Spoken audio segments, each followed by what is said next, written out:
we sort of saw this spectrum of, if on the one hand you have one-on-one homeschooling that's happening, mom or dad with kids in their home, and then at the other end of the spectrum you have traditional schools.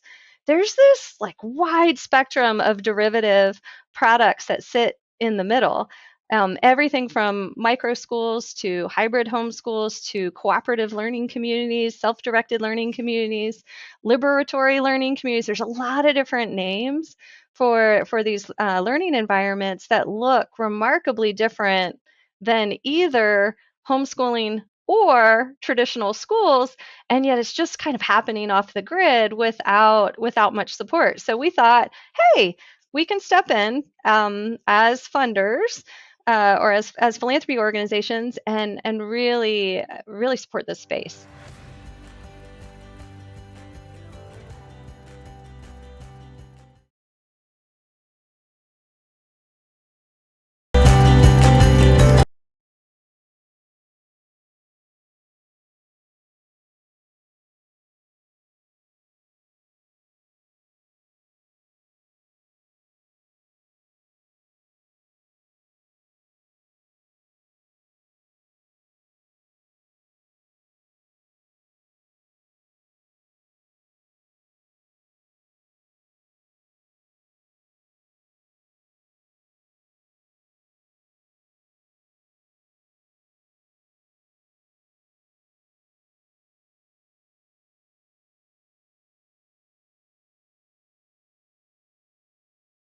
Meredith, thanks so much for joining me on People Are the Answer. Well, thank you for having me. Happy to be here. Likewise, happy to have you and excited to dig into your work.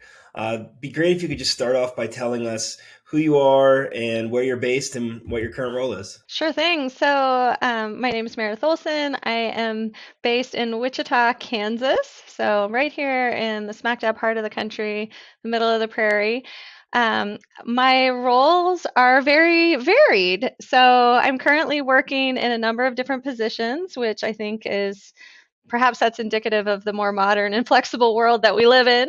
I have a day job where I lead corporate community affairs and philanthropy for Koch Industries. But the majority of my time is contributed by the company to the Stand Together community, working on foundational education for school age children. And then of that time, I spend almost all my time right now leading an organization called the VELA Education Fund. And so this is an organization that invests in catalytic, innovative opportunities related to K-12 education. Awesome. Excited to dig in on all the incredible work you're doing in K-12 education, especially the VELA Fund. But in the meantime, in life in general, what would you generally say motivates you? This is a great question. I think, honestly, better understanding talent and motivation speaks to the heart of what this is all about. Why are we here? What is my purpose in life? And for me, I feel like it's been just a long and hard journey of spending most of my life focused on affirmation and trying to be good at absolutely everything so that I would get approval from loved ones, colleagues, supervisors, you name it, but not really understanding what is unique about what I could offer, what motivates me. Um, I had an opportunity to work closely with Todd Rose, who talks about motivation at length and understanding the importance of understanding your micro motives. He's the author of Dark Horse and The End of Average and Collective Illusions, among other books that Yep. he's written. And And he's a so former podcast guest as well. he is a former Yep. podcast guest. And but after, gosh, I drove on a 10-hour drive to Colorado, and I listened during that drive to the Audible version of Dark Horse, which is all about, it's sort of narrative storytelling about finding your micro motives. And I thought, oh goodness, maybe I should do this. What are my micro motives? What really makes me tick? And I asked my kids this too because they were forced to listen to it with me, which they enjoyed. But for me now, I think it's like really two things. It's what motivates me is to synthesize information. Like, how do I take really complicated problems and then try to get to the underlying two or three things that matter the most and then focus time and effort there? So that's like, it keeps me up at night. It's what makes me sort of insatiably curious about trying to break apart complex problems. And then the second thing that motivates me is it's building teams, it's working with people, it's all about relationships. So those two things, and I've tried to declutter the rest of all the other sort of competing priorities to work on those two things. Yeah, that's tremendous. I really like the way that you broke that down and the way that you think. I'm again excited to dig in further in a bit, but love to hear where you grew up and what it was like there. So I grew up in Richmond, Virginia, Central Virginia. I spent my entire childhood essentially in the same neighborhood, and typical. I had a typical, I would call it, middle class upbringing, lower middle class to middle class upbringing, and I was a child of the 80s, and so what that meant, and not to be too cliched, but if you watched E.T. or The Goonies, and all the sort of movie or cinematic storylines of kids who were basically independent, running around the neighborhood while mom and dad, often divorced, were away at work. That was my life. So I was, my parents divorced when I was an infant, and they were single for essentially all of my childhood. And I had the run of the neighborhood with all of my other little friends who were my age. And so there was no internet, there was no email. We didn't have mobile phones, and so basically you just ran around the neighborhood and could go and do whatever you wanted to do, which I would never give it up for anything. Gave me just tons of independence, but also like giant, vast expanses of boredom. And so we tried to get into all kinds of trouble among and with one another as friends. But yeah, it was just a different upbringing than anything my children experience today. Yeah, it's really interesting. And how do you think that upbringing has, impacts you today? Obviously, in many ways, but in particular. Yeah, probably gosh, I would say that my childhood was, I mean, because we had so much freedom and independence, and again, I was part of like this pack of kids in my neighborhood. You just would sort of roll with it. There was very much like a go with the flow atmosphere, and you would roll with things as they happen. When plan A doesn't work, you move on to plan B. There's very little sort of obsessing about perfection, if you will, and yeah, you just explore. It was a spirit of exploration and trying new things. And home lives were not perfect. There's a lot of dysfunction in families, and I think you also, I mean, for me anyway, I wanted to take the best of what I learned and gained as a kid, but then not make all these horrible mistakes about dysfunctional family life in my own life when I grew up. Yeah, I mean, so many great learnings there. Being able to let things sort of roll off your back as they evolve is so important to growing organizations, as I'm sure you've experienced and been able to lean on. So, really interesting to hear that. And I really like to ask guests if they have any memories of childhood or something from childhood that really showed them the importance of giving back that stuck with them. Yeah, really good question. So, it's hard to point to one thing as a that I experienced as a small child. I did have an opportunity to participate on a handful of work projects through a local church, so I was able to engage in those experiences. But my worldview and my perspective was pretty limited to the small neighborhood that I grew up in. I didn't have as like worldly an upbringing, if you will. I wasn't very well traveled. But then I went away. So I went away to college. I went away to university. I graduated, got a degree, and then moved halfway across the country. So that was like the first, for me, the first big step out. Um, and so as a young adult, I moved from Virginia down to Houston, Texas. And my first supervisor, as a recent college grad, was a gentleman. I will never forget the experience. He was such a tremendous supervisor to me and mentor. And he shared his experience. This gentleman's name was Juan Mendoza. Love the man.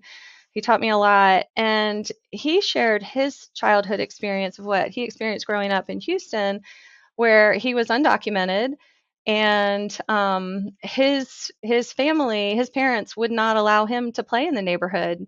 when he would get home from school because they were afraid of getting found out and of having some pretty terrible consequences if that should happen. So he described what it was like growing up not far from where I was working in downtown Houston. And I asked him, well, okay, so how did how did you end up becoming an engineering manager at a large company? Like, how does this happen? And he described how he started off as an assistant, and the company paid his way to go to university at night. He went to University of Houston. He ended up getting a degree. He ended up becoming an engineer. He became an electrical engineer, an engineering manager. He raised, he's a strong marriage, raised two young men who became doctors, very successful physicians in the area, and they're living the American dream. But that was nothing like his childhood. And I can remember it was the first time in my life that I was struck by the fact that the circumstances that I had were just so wildly different, and that the circumstances that this man who cared so much for me to be my mentor, that the circumstances he faced as a child were so deeply unfair, and through no fault of his own, right? And so, but yet he was able to access opportunity. He was able to do all these things, but the barriers in his way were huge and almost insurmountable. But yet he still was able to climb them. That was the first time that I thought, oh gosh, wait, I really need to think about what I'm doing and why, and how I can have a more meaningful life. Yeah, wow. It sounds like a very powerful experience. And so when you moved from Virginia, you said down to Texas. Hmm. Um, I assume that was your first big move, and Hmm. that was when you started your career in the oil industry? Yes, yeah. So I went away to college. I studied engineering, and I had just a natural love of math growing up, and simple-minded. I thought I love math. I ought to get a degree in engineering because surely I'll love that too. And I enjoyed engineering, but mainly I thought this is a way. Culture is different now than it used to be. My parents had said once you're 18, you're on your own, and the door is closed. You don't get to come back. And so I thought, well, hey, if I utilize, my math knowledge and I get a degree in engineering, then I'll surely get a job that will pay the bills so I can pay rent and I can pay for an apartment and, pay off college debts and, then You I'll were be very happy. responsible. Right. I was very responsible because I was eager to please, and I wanted to do the right thing. I wanted to get good grades, and I wanted to be able to pay my bills and I wanted to pay down any debt that I had. And so I did that. And hence I ended up, I took a job in Houston, Texas. I worked for an oil and gas company. I worked offshore in construction. So, like fly out there on a helicopter, work on a plant, and fly back to Houston. And I really enjoyed it. I enjoyed it significantly, but at the same time, there was something that I was still really curious about subject matter area outside of engineering. And I had never had a business course. I'd never taken an accounting course, had never studied economics, but I was finding myself attracted to some of that subject matter and wanting a better appreciation for what made the world work. And so I ended up going back to school to study business, and yeah, and then ended up going in a business direction and learned finance, and also worked in oil and gas. And what does this have anything to do with leading an education fund? Like, absolutely nothing. I mean, I wouldn't say nothing. I would say that you probably learned a tremendous amount. That's a unique experience working, offshore in oil and gas. I mean, you probably learned a tremendous amount over those years, even if it was just things that served you well later in terms of your character, your ability to just stick to things and get through difficult times. Like, I think that's why I like to dig into these things, is because I think it does make Yeah, the people that can make impact. let me tell you what I learned. Okay, this is gonna like a crazy rabbit trail, but okay, when you're working on an offshore construction barge, so I worked on this semi-submersible construction barge, and one of the largest ones in the world. It was the Harima Balder was the name of it, the contractor. It has two gigantic cranes, like two of the largest cranes in the world, except it's on a boat, right? So tiny footprint with two of the largest cranes in the world. So what you learn when you're working offshore, and there's a lot of people working out there, what you learn is to be very careful with anything that's overhead objects, right? Because you want to be safe and you would never want something to fall on you. So you learn right away, look up. Right. Be careful. Always be aware. You're in a dangerous setting. And so I think about that. I still think about that now whenever I'm around construction is just, yeah, always be aware, be alert, and be aware of what's happening directly above your head. Otherwise, you could be in big trouble, which is not good. So I learned that.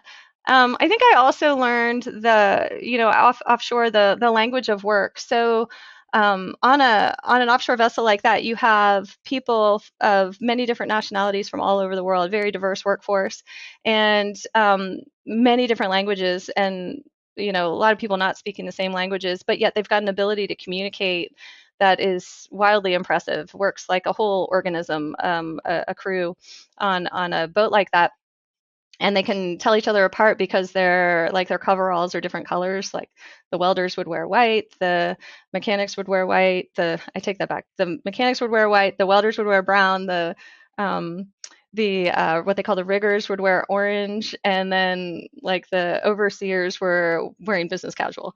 So it was like you could tell what everybody did based on the color of the coveralls they were wearing, more so than the languages they were speaking. But it all worked in a really fluid way. And so, seeing how do you make a team be dynamic and effective was something that I definitely learned. It's beyond language, and I learned that working offshore. So life lessons, I suppose. That's what it has to do with, creating impact in education is if you hadn't had those experiences to learn, I mean, that's a very specific way of making a team operate smoothly. And, it's cool that you got to witness that. Yeah, completely. I mean, and the thing about teams, and gosh, the biggest takeaway I can have on teams is that your role on a team, and particularly your role as a supervisor on a team, is to make everyone around you and everybody on your team better and do whatever you can to enable them so that they can be better. It's not about you making them better, it's that you have a positive impact such that they can be better and they can be more effective. And you can create more together than separately. And so leveraging the individual strengths and talents is just such a it's critically important. And when you don't create that dynamic on teams, you don't build that trust on teams, they break down almost instantly and become destructive. Yeah, absolutely. You learned early that that is a great way to operate, using people in the best way that they can be used. And that's really interesting. And then from there, how did you end up in education? So I was working in a finance role. I was down in Texas, and I received this call from a recruiter about an opportunity in Kansas, where I live now. And I thought that was curious. I mean, I'd never been to Kansas before, never had any reason to go to Kansas. It's flyover country. Why would anybody go there? I'll never move there. And I fly up here for an interview and just fell in love with the people that I met. I fell in love with the city. I thought maybe this will be a few years, and then I'll move back to the East Coast or back to Texas or back to some place that's more highly populated. I've been here 18 years now, and will probably never live anywhere else just because I love the people and the community so much. But yeah, there was a business opportunity up here, and so I moved to Kansas. I joined Koch Industries. I was working in a finance role. I was enjoying that. But I still had this like nagging interest in economics. And and I ended up getting a call at Coke about an opportunity to essentially do economic analysis on policy issues, on social issues, on charitable investments. And I responded to that call and did like a 180 in the career trajectory, and so have been working in that area ever since. And then as a subset of that opportunity, I had a chance to go really, really deep on education. And this is where I feel like I found my true calling after all these years. And all those lessons of how do you break, in engineering, you learn how to take these problems and deconstruct them into simpler parts. I mean, that's what you do when you set up a problem to solve in engineering. I do the same thing. I apply that same mindset to working in a social space. And so for me, it's totally natural. The learning how and applying how to work with teams, and the attacking problems is just totally natural from the background that I had in construction and in engineering. So it makes sense. It makes total sense to me, even though it makes no sense on paper. Yeah, I mean, it really makes sense to me when you explain it that way. And I think, more people should be thinking about it this way. And Appreciate you sharing that. And so you got into this role, and then eventually, you switched to economics. That took a lot of guts, I'd say, to completely make that switch. And what were the next steps? So the next steps there, I think,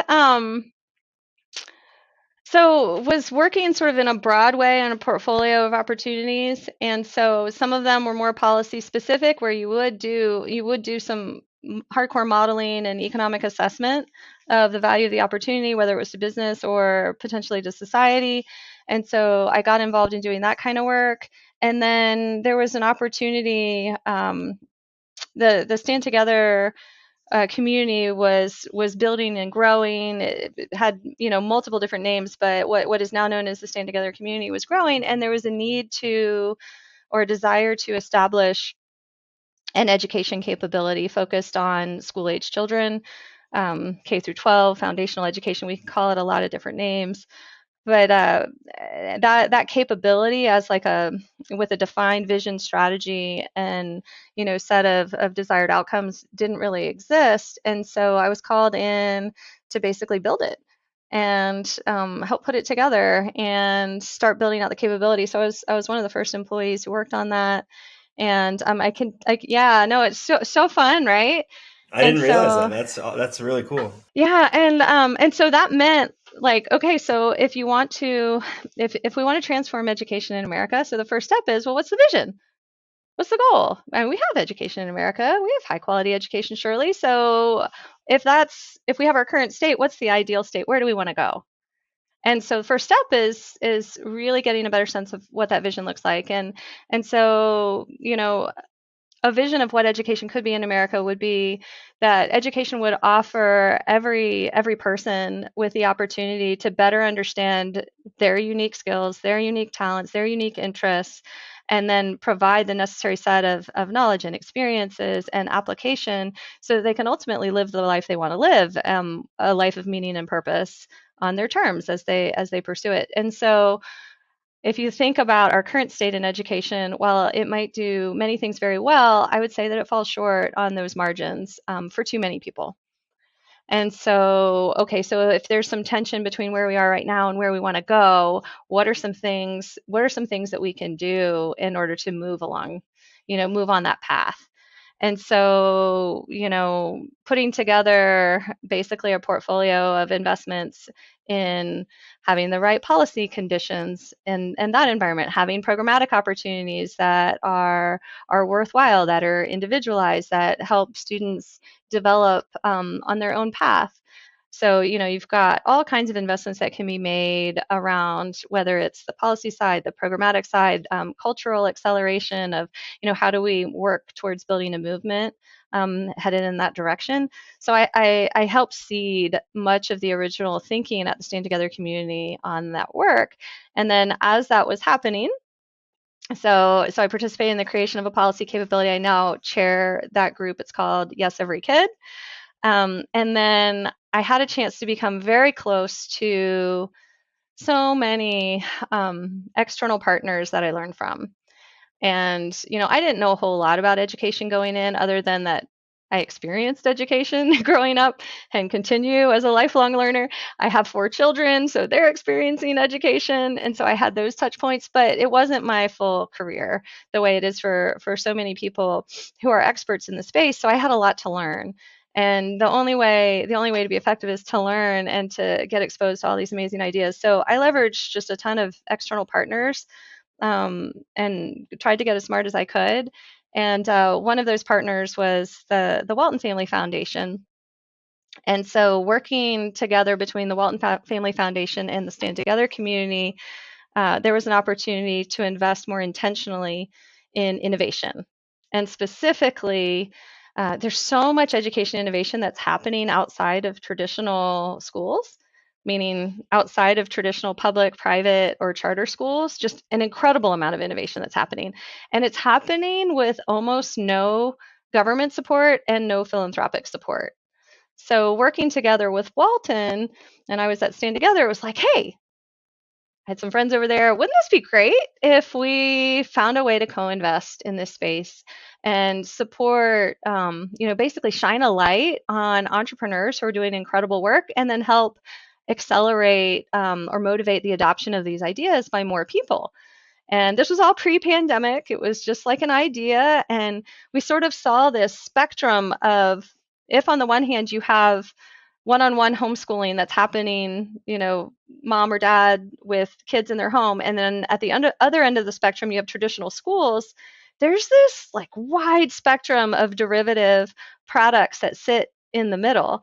Everything from micro schools to hybrid homeschools to cooperative learning communities, self-directed learning communities, liberatory learning communities. There's a lot of different names for these learning environments that look remarkably different than either homeschooling or traditional schools, and yet it's just kind of happening off the grid without much support. So we thought, hey, we can step in as funders or as philanthropy organizations and really support this space.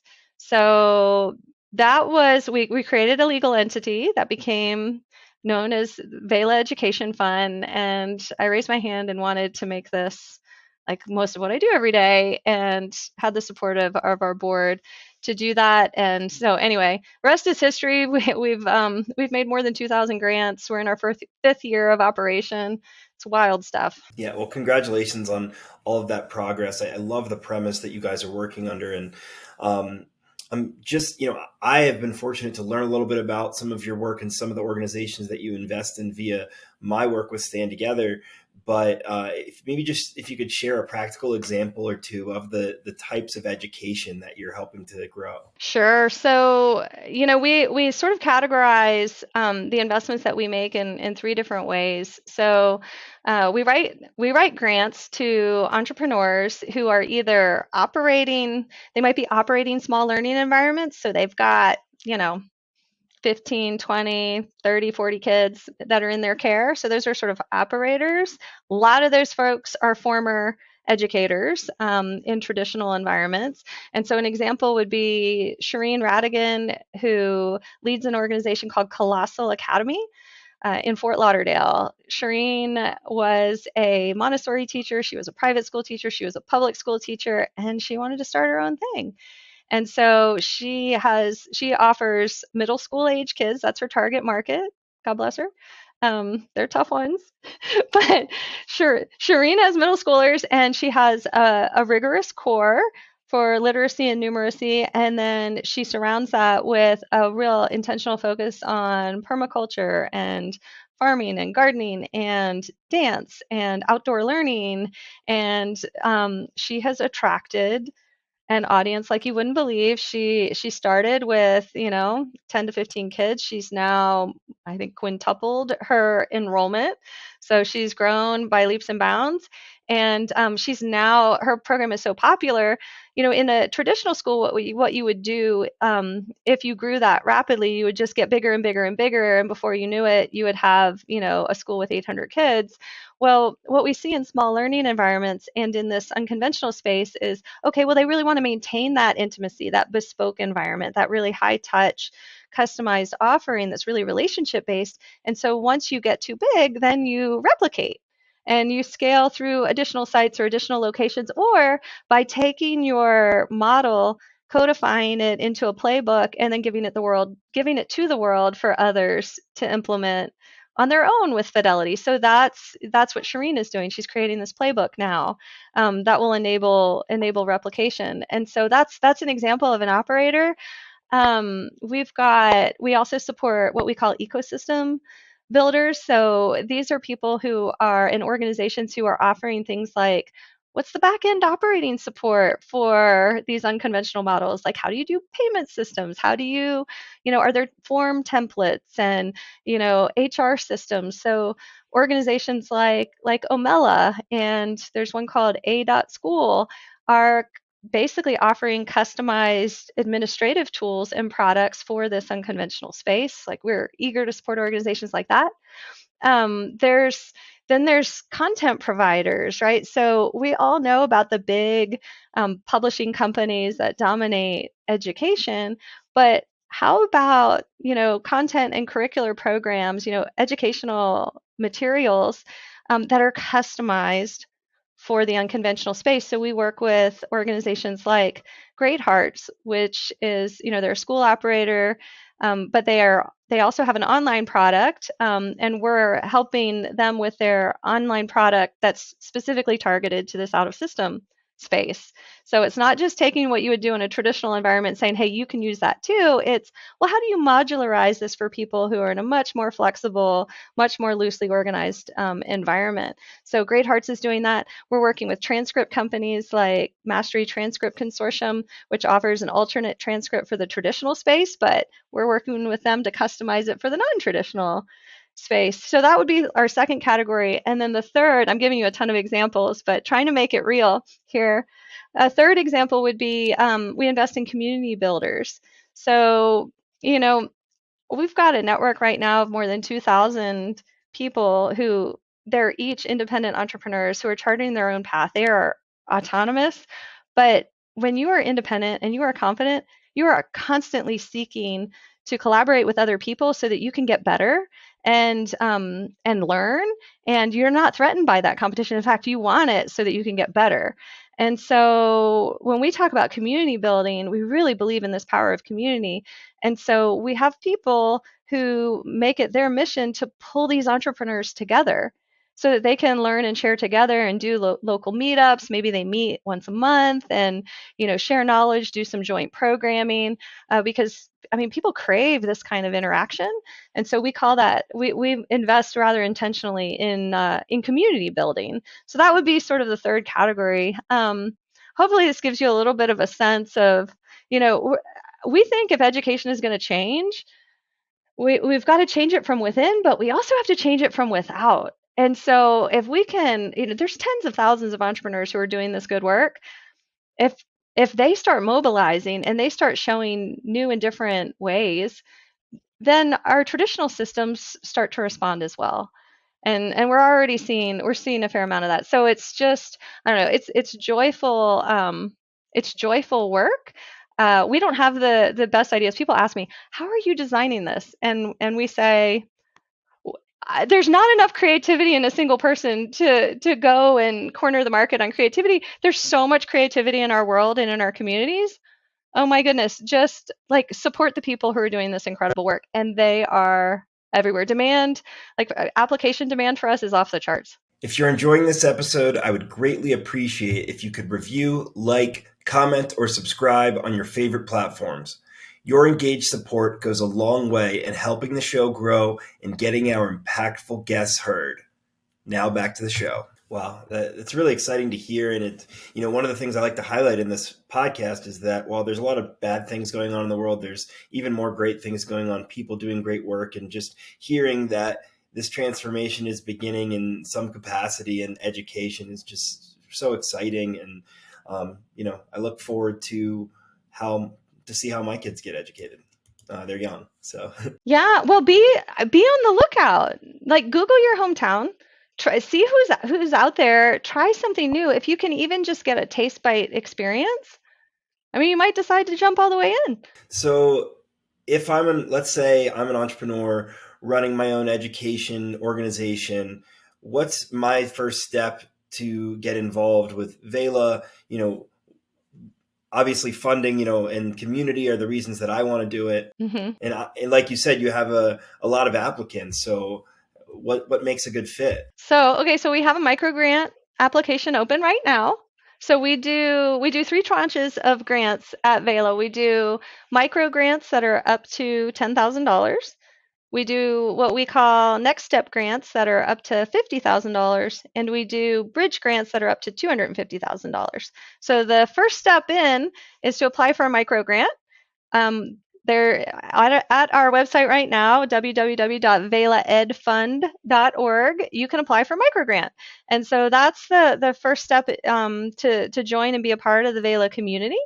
What do we look for? We look for, are you the kind of entrepreneur who is passionate and unstoppable? We have a series of questions that shouldn't take longer than 20 to 30 minutes to fill out the form. You can do it on a mobile phone, but what are you doing? Have you piloted your program or your approach? Are you pushing the bounds of traditional education, like really reimagining it? And are you serving learners who are primarily being educated outside of a traditional school environment? So we really are focused on that primary learning environment versus sort of supplementary products. And then it's not just, as I mentioned, it's not just about folks who are operating learning environments, but also the people who are really serving that space. And so providing tools, resources, and community building for the unconventional education space. Got it. That makes a lot of sense, and I'm really glad to hear how competitive it is. What kind of history or traction do you hope that these organizations have already seen before they come to you, right? Because it doesn't sound like you want people just walking over with an idea, because there's all sorts of ideas out there. You want to see things Yeah, that are already working, right? I think so. We invest in a way that's trust based. So what we want to do is we want to increase access to these types of funds. So if you look at most education philanthropy, they tend to have pretty high hurdles for investment. Meaning, there are these innovation grant pipelines all the time, and they'll want a proven track record of success, a proven ability to scale and world-class products, and you need a long history. Well, even in having that list of requirements basically reduces the size of your applicant pool substantially. There's very few people who could ever qualify. It also has the effect of limiting the creativity or innovation that actually comes with the ideas. So where we're at is we're like, okay, look, we're starting small, we're investing at small dollars, all kinds of crazy ideas are going to qualify. They will qualify. And we're not going to tell you what to do. So if you make it through this pretty simple application process, we just want to support you. And then we invite you to participate in the community, to share what you're learning. It's at your option. So it's a non-coercive relationship, but we invite every one of our grant recipients to join our social community, to join our online community. We do periodic meetups. We had a meetup last night that was on Zoom. We had one a week ago where we had two of the entrepreneurs in our community primarily serve neurodivergent kids, and so they hosted a call and invited the whole community to participate and learn and just share knowledge. So most of our community building content is community driven. It's not like at VELA we don't tell people what they should be talking about. They actually volunteer and say, I'd like to do a session on name your topic. But yeah, so it is while it's competitive to get in, just because there's a limitation on grant funding available. When folks get in, it is a very loose environment. And a lot of ideas get in. The kind of track record that you need to have is just that, hey, you've tried your concept. You've tried it. And you're serving a handful of kids. We do ask that it be more than just one family. So at least two families. And yeah, but you don't need 10 years of track record. Maybe you've tried your idea for 6 months. Yeah. I mean, if I was an entrepreneur or an educational entrepreneur, not that I could try something in education, but I would be really excited listening to this and feel a lot of hope and inspiration in that, wow, if I can just try a simple idea that I have and see how it goes, there's a chance that, I could get help growing it. Oh, for sure, for sure. And I mean, this is particularly attractive to educators who have been in a traditional environment. I would say we ask applicants, understanding that many categories could apply. We do ask them, do you consider yourself an educator, a parent, a community leader, or an entrepreneur? And of course, you could check all four of those boxes. But people, we ask them to pick one. How do they primarily identify themselves? And about 40% primarily identify themselves as teachers. The idea of empowering teachers who right now in our society are underpaid, undervalued, and here's an Hmm. opportunity for them to take things into their own hands using all this knowledge that they've gained, all this the skill set that they've gained. Exactly. We've gotten to know our entrepreneurs really well in our community, and they share stories with us all the time. And what we've found is that among the teachers, the kind of teachers who become an entrepreneur, who start their own thing, they tend to be how do I call it? They're like the squeaky wheel at the faculty meeting, right? They're the very rebellious educators who are strong-willed, have an opinion, and they feel very much constrained by their current environment. And so what happens is when they retire, let's say they qualify for their full pension and benefits and they retire, they're not ready to retire, but they're ready to retire from the traditional system, and then now they're starting their second career leading their own learning environment. We hear that story over and over again. We also have mid-career teachers who just say, you know what, I couldn't do it anymore, I was just jumping out of my skin, I needed to do my own thing. And so they go and they do it. And here's the amazing thing: the teachers who are like that, at any school there's those teachers that everyone loves. I mean, like, adores. You got to get that teacher. It's just I do, yeah. I think everybody there's some universal truths about our traditional system, and I think one is the universally loved, and then there's also like the right. quirky teacher that was doing the things that were quote crazy in our day, like taking us Yes, outside to learn. Was it versus today? Someone's using uh, absolutely. different things to teach. So sorry, continue. Yeah, no, but those are the ones, right? And so what happens is, okay, we've got two here in Kansas where I live, two teachers, incredibly popular. They were in a traditional school and they were the teachers that you wanted to have. So they banded together and they decided to start their own thing. This was last August. They have 150 kids. I mean, this is what happens when that popular teacher decides to start their own thing. They have a whole following, and then it grows by word of mouth. And the next thing you know, okay, you've got an independent operation that just opened up. And so I think we were, going into this, when I first started exploring, and this was together with Walton, the idea of investing in unconventional education. That was in 2017. We thought that, I mean, we thought we were going to do 15 to 20 grants a year. We thought it was going to be difficult to find people. Uh, we didn't realize, I mean, like, we didn't think there was that much of this going on. What we discovered was we were completely wrong. There was so much more demand than we ever imagined. And there was so much more happening than we ever imagined. It's just that folks are quietly doing the work. Like, you don't see it on the national news. You don't hear about it. You don't, it's just happening quietly, subtly, and growing through word of mouth on the ground. And so it's been, whoa, it's just eye opening. We've talked a little bit about demand. We're in our fifth year at VELA. Um, During this time, we've received grant requests totaling 138 million. We've been able to fund 24 million of that 138. So, I mean, think about that. There's what, 114 million that we had to decline. We've had to decline more than 3,000 applications. So there's a broken heart on the other side of every one of those declines. And I'm hopeful for the day that we have more financial support available to really put fuel into these entrepreneurs who are doing the incredible work.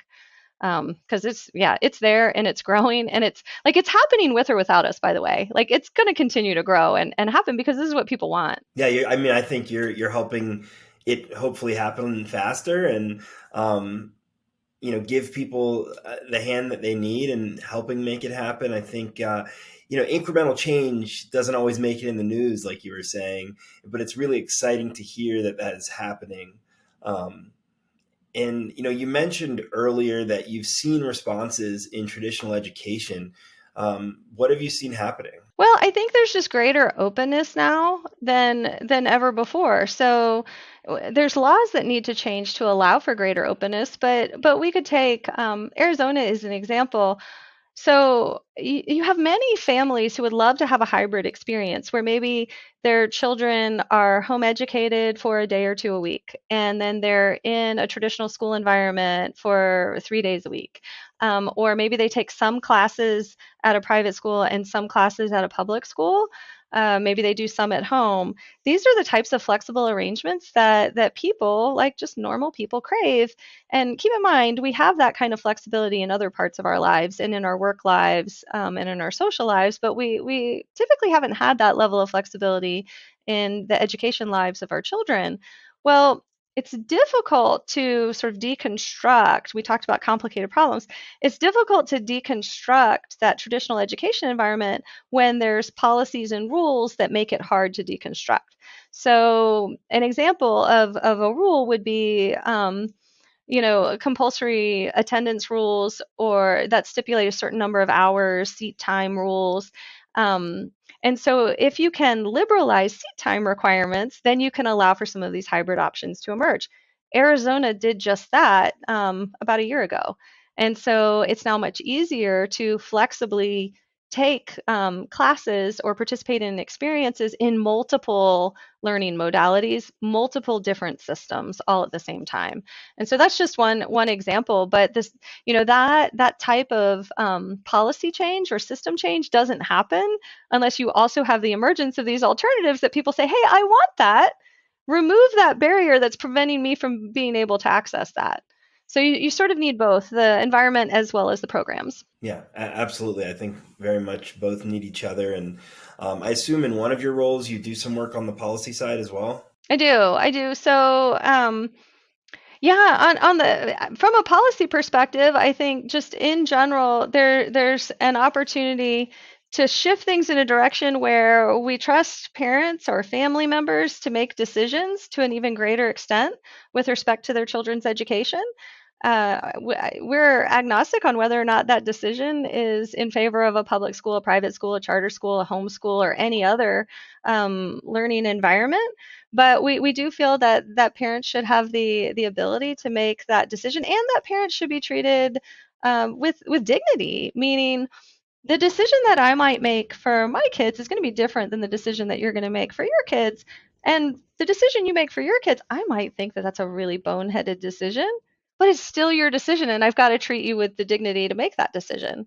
Right. And so our systems don't allow for that very well today. So policies that better enable parents to participate in the decision making process. I think funding policies that enable funding to follow the kid to whatever their environment is that they prefer. These are helpful policies. As I mentioned before, sort of liberalization of some of the seat time requirements that enable students to learn anywhere and everywhere from multiple providers. There's a lot of positive things that can happen that can help transform educational delivery. Yeah, yeah, that's a really great way to put it. And I think a lot of people would agree that parents can determine what's best for their kids. And, so I like that you're agnostic as to what the choice might be. Mm-hmm.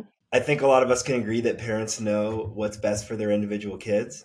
And, I think one thing I've learned in just my little bit of research on the education space and the various organizations that I've learned from, obviously education is so individualized in terms of what's successful for each person. Mm-hmm. And we live in this world where they usually just throw you in a room with a bunch of desks, and it's been going on for so long. Um, and I've seen with your work that you're really trying to push forward that sort of individualized experience. So Mm-hmm. within your policy, is there aim around that about trying to get each child sort of their own individual path? Oh, of course, for sure. So, you know, if we believe that every person has their own unique talents, abilities, and interests, um, I believe that we will have a more flourishing society if every person is able to tap into what makes them unique. And then overall, we end up having, it's like gains to a team. Everybody is different, so the team is better, right? And so, but you're tapping into your own unique strengths. I feel that as a society, we will do that if we individualize education to a greater extent. We've got the tools and resources to be able to do this and to be able to do this at scale. That probably was not true or was less true 100 or 150 years ago, right? Where, education really evolved as more of an efficiency-minded exercise of how do we educate kids and train them up in the same material and to the same extent and in the same way in order to efficiently prepare them for whatever their next step is, whether that's working in the farm, working in the factory, or going on to higher education. And so that was more of an efficiency minded, um, you know, like Taylor model for education that was popular around, the turn of the century, meaning the like 1900, right? Well, we are a people who are formed by habit, and we have these habits that were formed in the early 1900s, late 1800s, and early 1900s about what constitutes the scope and sequence of primary and secondary education. The fact that we take biology, then chemistry, then physics, well, that was determined in the 1890s, right? We're still following that today, that sequence. The fact that that we take our math sequences in the way that we do, and the content the content in our math sequences essentially matches the content that was heavily utilized in the early 1900s, but yet we live in an era of modern computing and calculators and data science, and yet we're not necessarily educating in those subjects today, while yet you could probably tell me how to solve, for a cotangent, but you're probably not going to do that in normal life. You're probably going to work on a spreadsheet and do data modeling. And so there's certainly an opportunity to modernize not only how education is delivered, but what education is delivered. And we should allow for a lot of different ways of solving that problem rather than saying there's just one true way. And so I see a ton of opportunity, even around, okay, so around delivery. Um, why do we educate kids in schools that have, like an elementary school has 100 to 150 kids per grade, middle school it's slightly larger, high school now you're talking to like 300 to 400 kids per grade. Why do we optimize around those sizes? Well, we do that because we've come to expect that a high school will have a football stadium, and it will have a performing arts center, and it will have a nurse on campus, and it will have a physics teacher and a German teacher and an art teacher and a theater teacher. And in order to efficiently, solve for the lowest cost per pupil, we have a size factor. Well, we do the same thing for middle school, and we do the same thing for elementary school. Well, the truth is that technology enables specialization to a far greater extent, so we can gain access to specialized resources that are leveraged by a loving and nurturing physical teacher, where you don't need to have these large footprints anymore. And, we don't need to have kids going to high school with, 1,000 other kids, or 2,000. Some of these kids' schools are huge. With 2,000 other kids, they're not having meaningful relationships with 2,000 other kids. They're still having meaningful relationships with maybe 30 to 40 kids. Well, hell, you can now distribute education. You don't have to have these giant footprints. You can distribute it in smaller models that are more intimate, more relationship based, more customized for an efficient and low cost. That's the real opportunity. So I think some of the economics are driving this transition, as well as cultural factors, as much as anything else. But it's all, this is in keeping with how we live and work as well. You don't have to work in a gigantic office anymore, or a gigantic factory anymore. People work in smaller settings, closer to home. And we distribute the work. We have computing that enables us to do this. We don't use mainframes. I mean, there's so many analogies of how, work and life is becoming more distributed, not less so. Education should be no exception. Yeah, and it's really fun to hear how your economics interest plays in so well there and so importantly. And um, as VELA has started, the organization's accomplished so much, but like you said, it hasn't even been that long. What do you envision for the evolution of VELA and your work in general? Really, this is a really good question. Where do we go from here? Um, so we think of our strategy in multiple parts. So we've focused the bulk of our history on visibility, meaning identifying and attracting entrepreneurs who are doing the work, and then elevating the work that they're doing to make it known to more people. Increasing awareness. We've also focused a fair amount of our time on offering support and connection to community. So, do we have partners who can provide, expert resources that are helpful, that entrepreneurs want to opt into? we connect them to community so that they can, learn and build together from one another. So we see that as really important. We put a lot of time and effort into that. The fourth strategy that we're really leaning into heavily now and going forward is how do we make sure that ownership is really held by the entrepreneurs and not by, like, it's not VELA as a funder. We're the host, meaning we're helping to fund and support these organizations, but we're not the hero. The heroes are the organizations themselves. It's the entrepreneurs, the creators who are making this work. They're building this movement. How do we incentivize ownership of that movement such that it lives on even if we're not here? Right. And so it's like distributing rewards and incentives and really building that ownership culture within the community of entrepreneurs. And that's why we do things like they're taking leadership of the community calls and doing the training sessions, and it's content that they're generating. It's inviting our entrepreneurs to be members of the grant committee. And so it's participatory grant making where they're owning in the grant decisions and therefore improving the quality of the portfolio.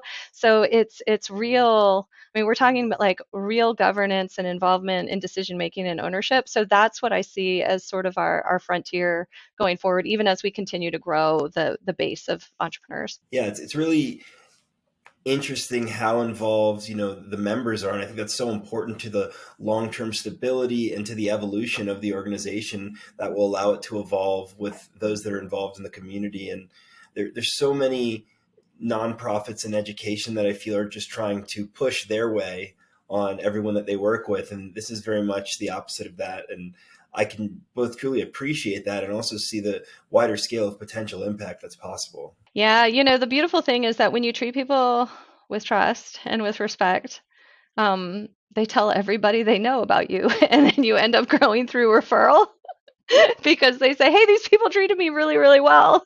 You should join them. They're not going to tell you what to do. They're going to value and respect you."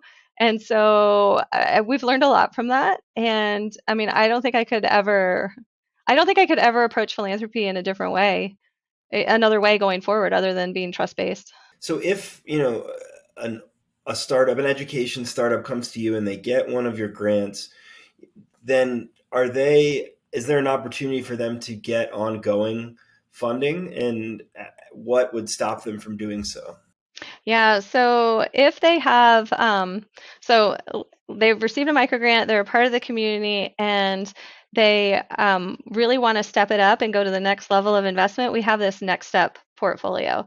And so these next step grants are up to $50,000, and they're intended for entrepreneurs who, they're going to grow their business, they're going to replicate, they are, doing community building, or they're collaborating with others. They're really stepping beyond their immediate work and their immediate product that they're doing.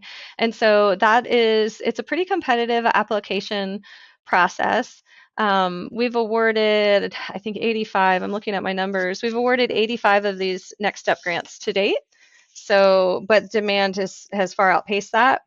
And then we also have a bridge grant opportunity that's much larger, $250,000. And those are for entrepreneurs. They could already be in the community or they could be brand new.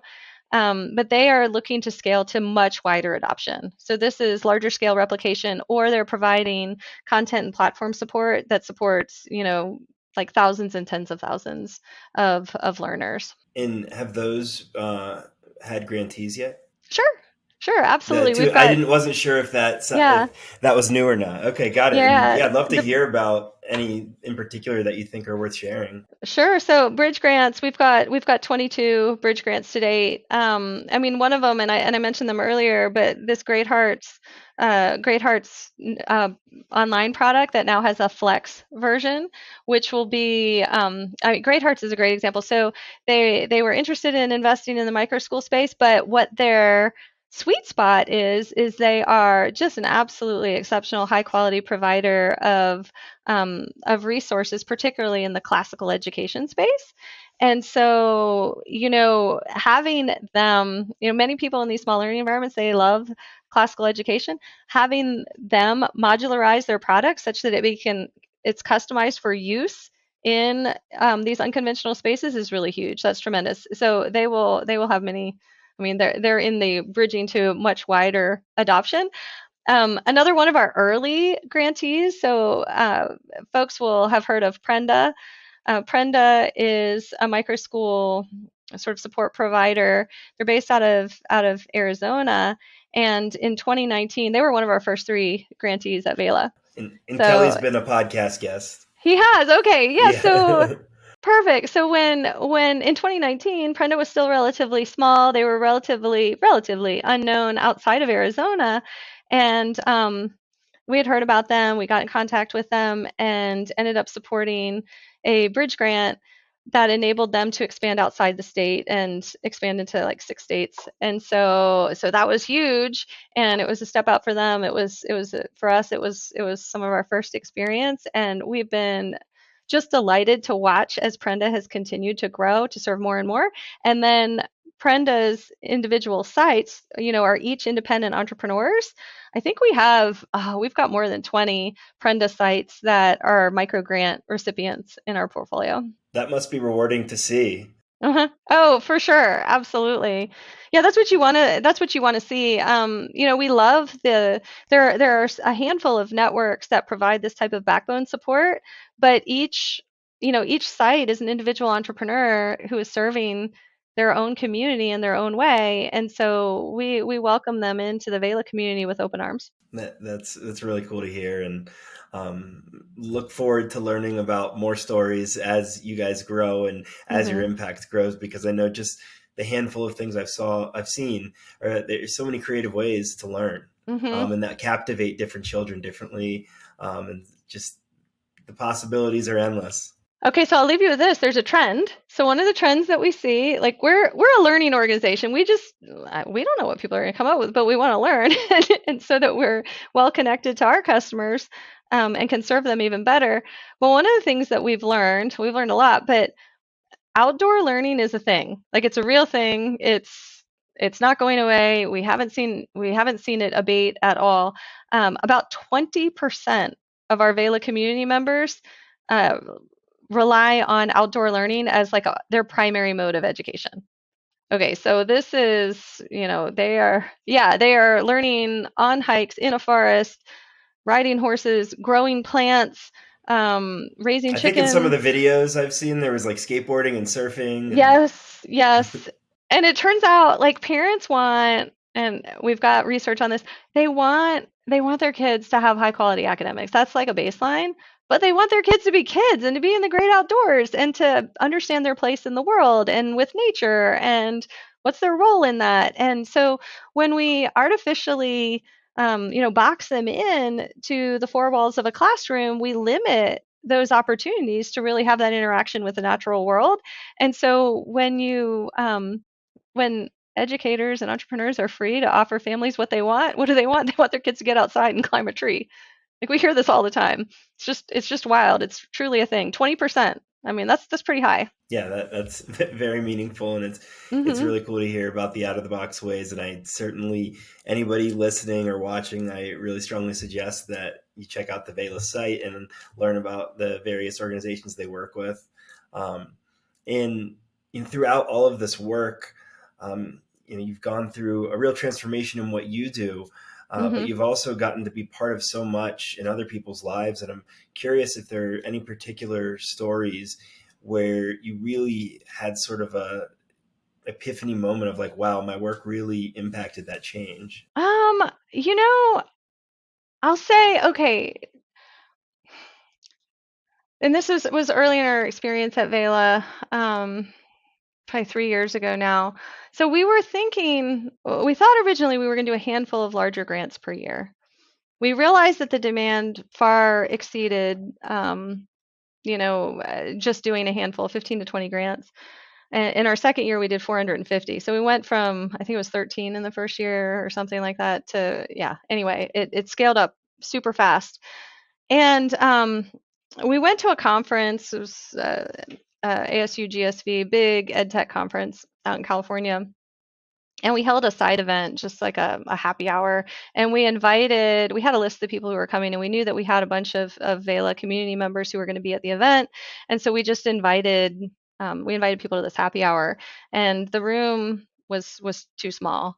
I mean, like by far for the number, because we didn't think that many people would come, but we just got slammed with people who were our community members, and we got to know them and we listened to them and they talked to us, and we were in shock, right? So number one, we didn't have enough food, we didn't have enough drink, and we had this tiny room. It was really hot and there were way too many people in it, and we were shocked that so many people came.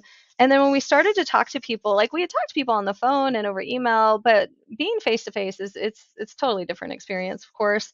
And they were telling us how different we were than anybody else. So this was the epiphany moment about trust-based philanthropy. We didn't call it trust-based philanthropy at the time. We didn't even know what we were doing. All we were doing was we were trying to make it really easy to increase access, to democratize, sort of access to capital for these new ideas. And what people told us was, look, here's the thing. I had this idea. I had tried it out. Nobody believed in me. You believed in me. You believed in me and you trusted me. And then that made me believe in myself. And that gave me the confidence to continue to grow and build. It wasn't about the dollars, it was about the belief in me. Yeah, validation. And so yeah, this was the epiphany moment. It was like, oh my goodness. Okay, because we trusted you, because we believed in you, like all of these amazing things happen. And this is when then they told all their friends, and then they're bombarding us at this happy hour, and their friends are with them, and they're asking us if we'll consider their applications as well. And it just really, I've been in traditional philanthropy for a very long time. I had never experienced this before. And so, yeah, that was the epiphany, and it's changed my entire alignment around working with applicants. Yeah, I mean, that sounds like a really powerful experience and shows that you guys are going about things the right way. Um, and this is the point in the podcast where you can ask me a question if you'd like.